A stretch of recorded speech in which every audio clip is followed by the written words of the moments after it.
तर राम राम मंडळी, मी संदीप भगत स्वागत करतो तुमचं आपली माती आपली माणसं यूट्यूब चॅनलवरती. मित्रांनो, थोडासा आधीच व्हिडिओ चालू करायला पाहिला होता मी, कारण की आम्ही मग थोड्या वेळापूर्वी चिक्कू तोडत होतो. असं मोठं मोठं चिक्कू झालेलं आहे तर मस्तपैकी, आणि तुम्हाला दाखवतो मी. ह्या बादलीमध्ये आपण चिक्कू तोडलेलं आहे. ही पहिल्यांदा पाण्यात टाकावं लागतं, कारण की ह्याला चिक लागलेला असतो. ती चिक निघून जायसाठी, नाहीतर मग ते खराब होते. ते भरपूर चिक्कू लागले ते. आणि दरवर्षी एखाद्या झाडाला पाणी कमी पडलं, ज्या झाडाला पाणी कमी पडेल त्या झाडाला चिक्कू येत नाही. तर ह्या झाडाला पाणी भरपूर होतं, तर एवढं चिक्कू लागले ते की नावच काढणार का. तर ही चिक्कू आज पहिल्यांदा तोडले ते आपण, कारण तोडावं म्हणलं, पाखरं काय ठेवा ना ते खायला. ह्यातलं काय खराब होते तर काय हाती लागते तर. आणि हे तिकडं चालू आहे डाळ उपणायची. आता ही दुसरी वेळ आहे डाळ उपणायची. पहिल्यांदा डायरेक्ट तिकडं गिरणीतनं डाळ बाहेर पडताना तिथं उपणं, इकडं ती परत दुसरी वेळ आहे. बास करावं आता, सगळं काय होणार नाही. उद्याच्याला सगळ्याचं सगळं करून टाक ना. हां, आता हे चिक्कूचं थोडंसं भिजू दे, परत मग पुसून मस्तपैकी एका फडक्यावर काढून ठेवायचं पिकायला. गावातल्या घरी द्यावं लागतं. हां, चिक्कू ना पचायला जड असते बरं का. चिक्कू ही आमात वाढवते, तर चिक्कू कफ वाढवते. त्याच्यामुळं ज्यांना पाचनाचं अडचण आहे त्यांनी चिक्कू जरा बेतानीच खावा. ज्यांना आमवातीचा त्रास आहे, सांधेदुखीचा त्रास आहे, त्यांनी चिक्कू नाही खाल्लं तरी चालते, कारण की चिक्कू सांधेदुखी वाढवतं. ज्यांना म्हणजे युरिक ॲसिडचा त्रास आहे ते युरिक ॲसिड वाढवतं चिक्कू.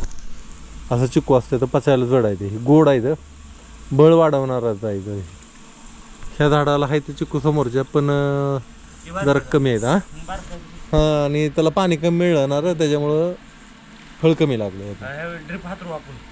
हां, सगळ्या झाडांना. आता नारळाला बी पाणी द्यायला चालू केलंय मी. नारळाला बी नारळ लागले, ते पण धरतंय का नाही काय माहिती. अजून एक सुद्धा नारळ खायला मिळालेला नाही आता पुत्र आपलं आहे ना रे. एवढी नारळ आहे ती.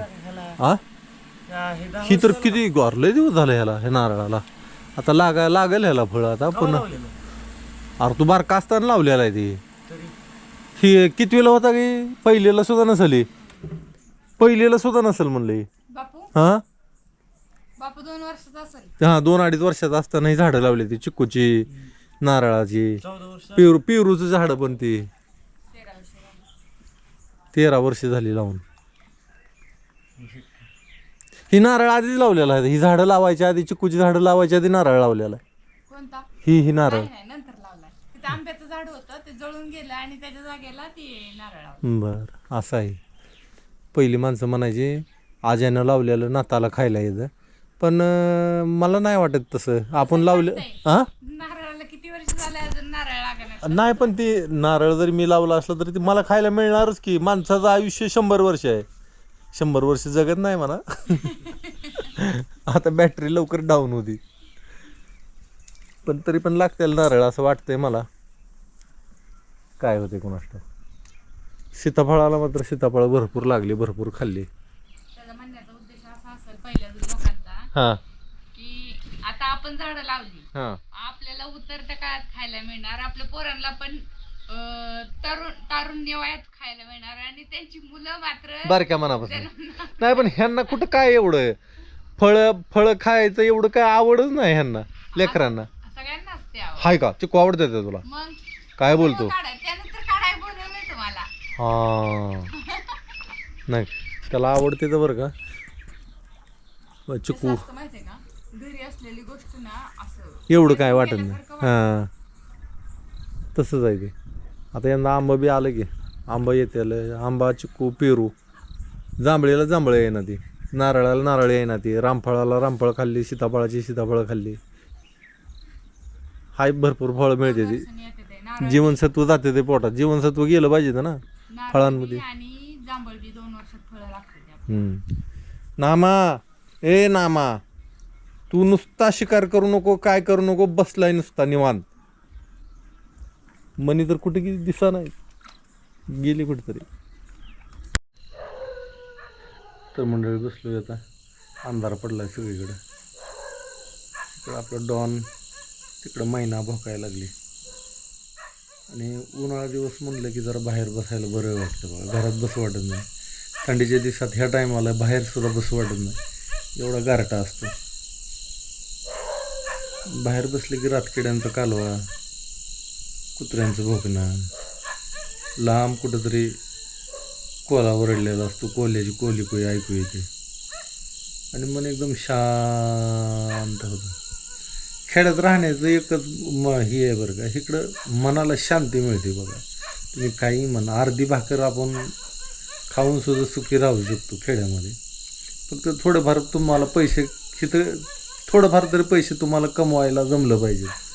तर खेड्यातलं जीवन कोणाच्या बापाला ऐकत नाही. राहिला विषय सुखसुविधा, किती जरी पैसा असला तरी मन शांत कधी होत नाही, ही मात्र नक्की.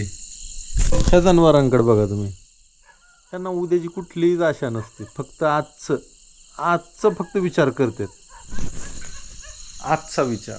आणि मोठे मोठे ऋषीमुनी सुद्धा म्हणालेत की तुम्ही वर्तमानात जगायला शिका, भविष्याची चिंता करू नका. भविष्याची चिंता केली, तुम्ही कितीतरी श्रीमंत असला तरी त्या पैशाला झिरो किंमत आहे, तुम्ही भविष्यात जर गेलात तर. ह्या अशा काही गोष्टी आहेत. तर मी तर सध्याला एकदम सुख अनुभवतोय.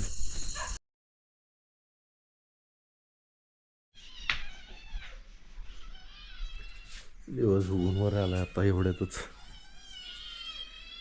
बाहेर आलं की मांजरांचा कालवा चालू आला. कमळामध्ये पांढऱ्या रंगाचं मासं, काळ्या रंगाचं मासं.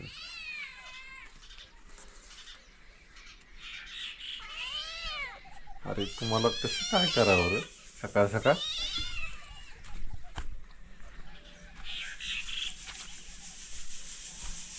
नारळाला पाणी दिलं रे काल, बारखे नारळ लागले ते काय होते काय माहिती आता. पण इथं सकाळ सकाळ चालू आहे चालायला. झालं का नाही? एवढं राहिलं.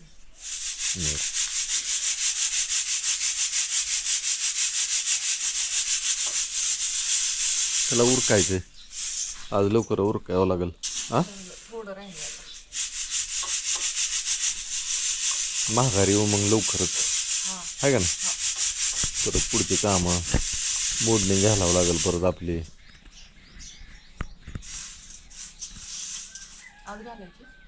करायचं चालू हळूहळू, काय करते मग बसून. एक टिपाड घेऊन जाऊन ट्रॅक्टरमध्ये नाहीतर मग गाड्यामध्ये गंज टाकून आणायची. गाड्यामध्ये टाकायचं, गाड्यामध्ये टाकायचं कागद एक हां टाकायचं. असं करावं लागणार. तर मंडळी सकाळ सकाळ आता भाकरी चालू आहे आणि आपल्याला तिकडच्या शेतात जायचे मशीन घेऊन, तिकडे ज्वारी करायची. ज्वारी करून झाले की मग परत माघारी यायचं इकडं. आणि ज्वारी करायला लय वेळ लागणार नाही, 1 तास 1.5 तास लागणार आहे. पण इथनं मशीन गाडा न्यायचा आहे, गाडा कशासाठी तर झालेली ज्वारी परत गावात आणायची आपल्याला. मी जाऊ का पुढं? जेवण करून गेलं असतं आता जेवणला भूकच नाही, मी तिथं जेवण करेन. जाताना हवा भरायची अजून मला मशिनीमध्ये, ट्रॅक्टरमध्ये. नाही तिथं जेवण करतो मी, हे जेवण घेऊन माझं जाऊ मंडळी. आता चला. तर मंडळी आता गावात आलोय. गावात थोडा बदल झालाय आता. तर गाव हाय असंच आहे. गाव म्हणजे सुखाचं माहेरघर. आपलं गाव ते आपलं गावच असतं.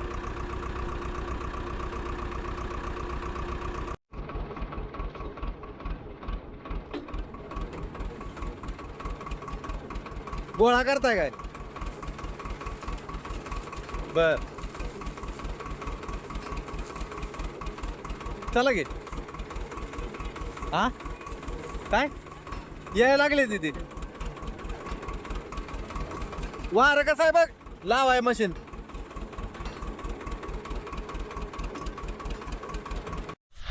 हे असं पेंड लावून ठेवले ते, कडबा तळत नाही काय नाही.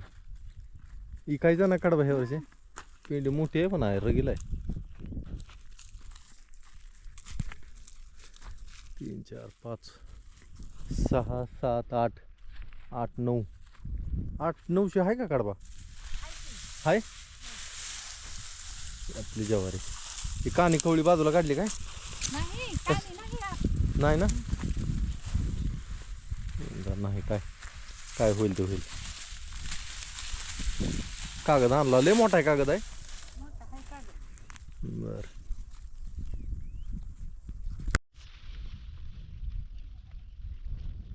वाटोळा फिरायला लागले पाऊस येईल काय काय येईल की पाऊस. काय लागा तिकडचं करायची ज्वारी अजून लाव का मग ट्रॅक्टर हा जरा मागच्या बाजूला वडायचं काय कागद अजून पुढं लय झाला हा वरी असं इकडं हा बापू दुधला. बापू धरेल पलीकडं थांबा तात्या थांबा एका बघलेला तुम्ही एका बघलेलं बापू धरेल हां तिकडं तसंच वडा म्हणजे बरोबर त्याच्या नटुब्यानेच लावतो मी बस बस बस बस बस हां राहू दे चला तिकडं चिटकून घ्या तेवढा कणसाला कागद मशनीची पूजा करा आता वारा असा असल्यामुळे मशनीचं तोंड इकडं आपल्याला करायचं आली वेळ नाहीतर तात्या लागले त्यांचं केसर काढायला त्याला माहीतच नाही होता ते त्यांनी कधी केलंच नाही तुझं काम आहे शिकवायचं नाही त्याला ही नाही शिकवायचं त्याला दुसरी कला शिकवायची होय बाबू ही त्याला करायचं नाही काय ही काय अंगात हे असल्या अंगात काय नारळ फोडायला काय मग दुसरं कोण केसर काढून आणणार आहे नारळवाली देते ती केसर. केसर काढून देते ती होय तिथले की तडक तुम्हाला तुम्ही तिथं आणायचा 2 दिवस आधी पण आता इथनं पुढे आपल्या घरचं नारळ असणार.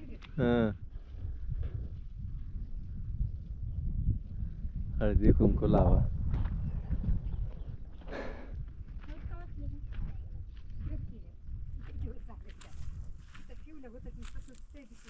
आणलं म्हणलं असं थोडा नारळ पण काय नाही त्यात हळदच नव्हती. तर आता चालू करू बघू किती होती ज्वारी काय